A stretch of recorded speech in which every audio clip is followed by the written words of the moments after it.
Hi, I'm David Gerard, and this is Pivot to AI, coming to you Monday to Friday. Today, we tell the story of the AI doomsday crank who cried wolf. Anthropic's been bigging up its new Mythos and Fable models. Mythos can hack anything, or so Anthropic says. So can Fable, honest. They're just so powerful and dangerous. So they can definitely answer your office email. So a couple of weeks ago, one large organisation took Anthropic's warnings about Mythos seriously. That organisation? The US government. At 5:21 p.m, the end of the day, on Friday, June 12th, the White House directed Anthropic to block access to Mythos and Fable to anyone who was not a US national. Anthropic couldn't work out how to do this without just blocking Mythos entirely. Quote, according to Anthropic, the government claims to have found a jailbreak, or a way that users could bypass some of Fable 5's guardrails. Unquote. The White House thought Mythos was too dangerous a hacking tool to let loose on the world, because that's what Anthropic told everyone. Fable is Mythos with extra guardrails, but guardrails are pretty trivial to break. Who told the White House there was a jailbreak for Fable? Quote, Amazon CEO Andy Jassy was among the tech leaders who raised concerns to senior Trump administration officials this week about security risks in Anthropic's most advanced models. Unquote.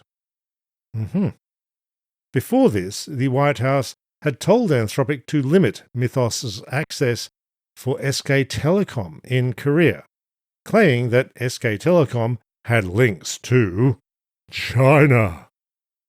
Either that or the White House is still annoyed about Anthropic defying the Department of Defense in March. The government slightly loosened the restrictions on Mythos last week.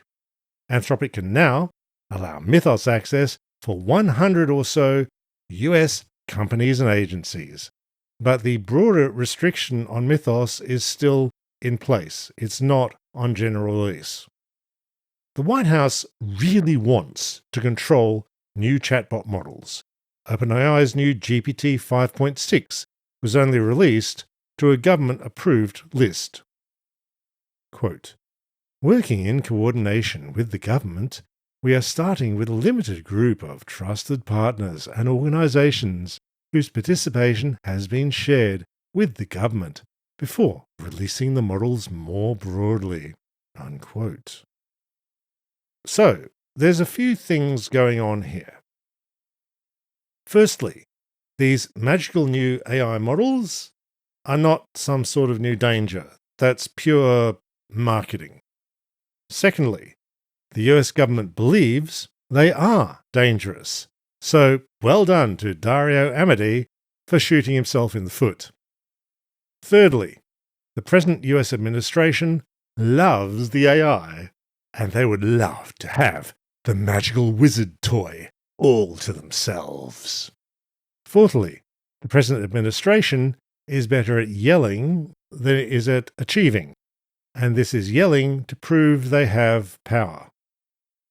So sometimes, maybe AI regulation is not that hard, at least in the sense of stopping it dead.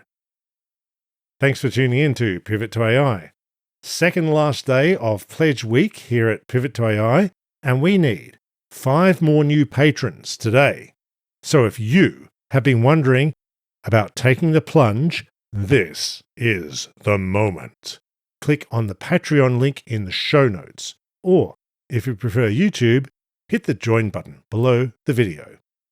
We have the big patron read tomorrow, so when you've joined, go put your name on the opt-in post on the Patreon. Or if you're a YouTube member, email me. Thank you all. I couldn't do this without all of you. I'll see you tomorrow, and bye for now.